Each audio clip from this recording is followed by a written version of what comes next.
கோவையில் கஞ்சா விற்பனை செய்த வழக்கில் மகன் கைது செய்யப்பட்டதை கண்டித்து காவல் நிலையம் முன்பு தந்தை தீக்குளித்து தற்கொலைக்கு முயன்றதால் பரபரப்பு ஏற்பட்டது. கவுண்டம்பாளையம் பகுதியில் கஞ்சா விற்பனை செய்ததாக மணி பரத் என்பவரை போலீசார் கைது செய்தனர். இந்நிலையில் தனது மகன் மீது போலீசார் பொய் வழக்கு பதிவு செய்து கைது செய்ததாக கூறி அவரது தந்தை சேகர் என்பவர் காவல் நிலையத்தை முற்றுகையிட்டு பெட்ரோலை தன் மீது ஊற்றி தீக்குளித்து தற்கொலைக்கு முயன்றார். இதில் படுகாயமடைந்த சேகர் அரசு மருத்துவமனையில் அனுமதிக்கப்பட்டு சிகிச்சை பெற்று வருகிறார். இந்த நிலையில் காவல்துறையினரின் நடவடிக்கையை கண்டித்து அரசு மருத்துவமனை முன்பு போராட்டத்தில் ஈடுபட்ட உறவினர்கள் கைது செய்யப்பட்டனர்.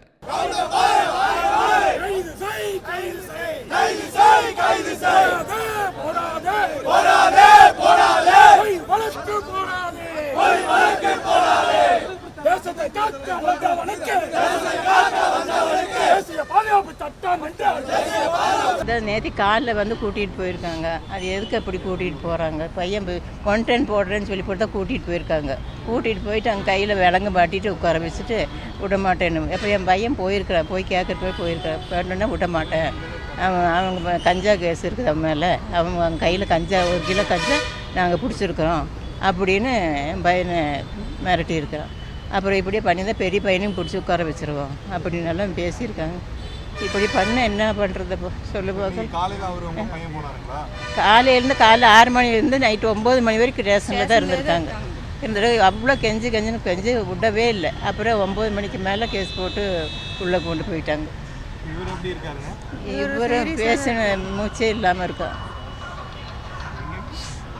என்ன பண்ணான் அம்மா சேகருக்கு அம்மா சாந்தி. வணக்கம்.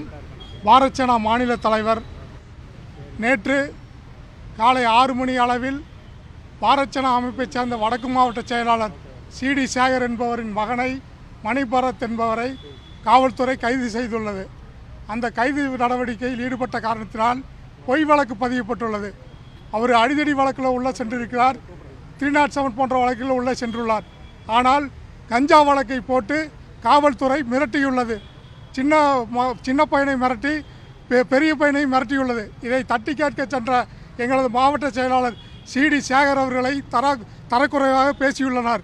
ஆகவே அவர் மனம் வெதும்பி அவர் இன்று காலை 9 மணி அளவில் பெட்ரோல் ஊற்றி தன்னைத்தானே எரித்து கொண்டார்.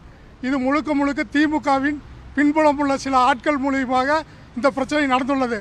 அங்கு ஆட்டோ சங்கம் இருப்பது பாரதிய ஜனதா கட்சி அமைப்பு சாரா தொழிற்சங்கம் பாரத் சேனா என்று பதிவிட்டுள்ளோம்.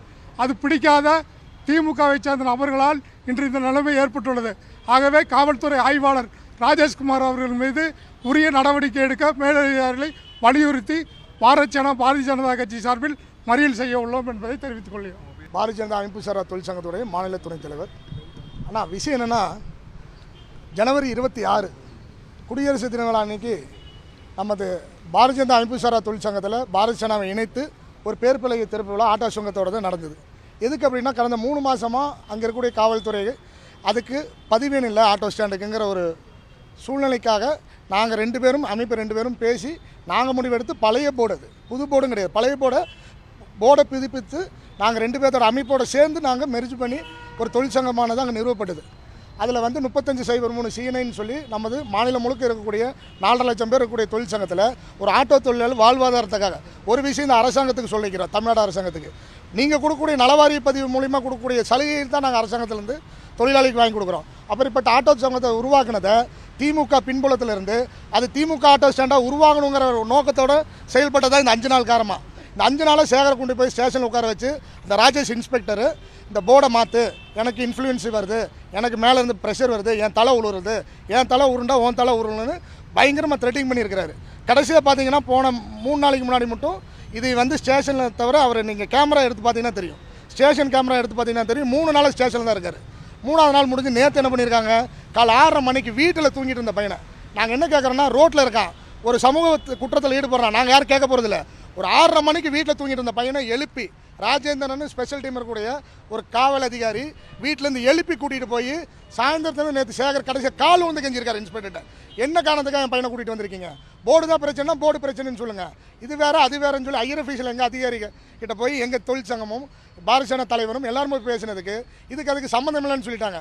ஒரு அடிதடி வழக்கில் அதுவும் நல்லா கேட்டுக்கோங்க, ஒரு குற்ற பின்னணினா ஒரு விஷயம் இருக்குது நம்ம சட்டத்தில், அதில் ஜூனியர் அதாவது ஜூனியராக வந்து அவன் வந்து சின்ன வயசில் கேஸுக்கு போன பையன், அவன் 18 வயசு கீழே ஜூனியரில் போன பையனை கூட்டிகிட்டு போய் 19 வயசு ஆயிடுச்சான்னு அதெல்லாம் தீர்வு பண்ணி அவனோட டேட் ஆஃப் பர்த்தை செக் பண்ணி சாயந்தரம் 7-8 மணிக்கு மேலே 11 மணிக்கு 100 கிராம் கஞ்சா பொய் வழக்கு போட்டு ரிமாண்ட் பண்ணியிருக்காங்க.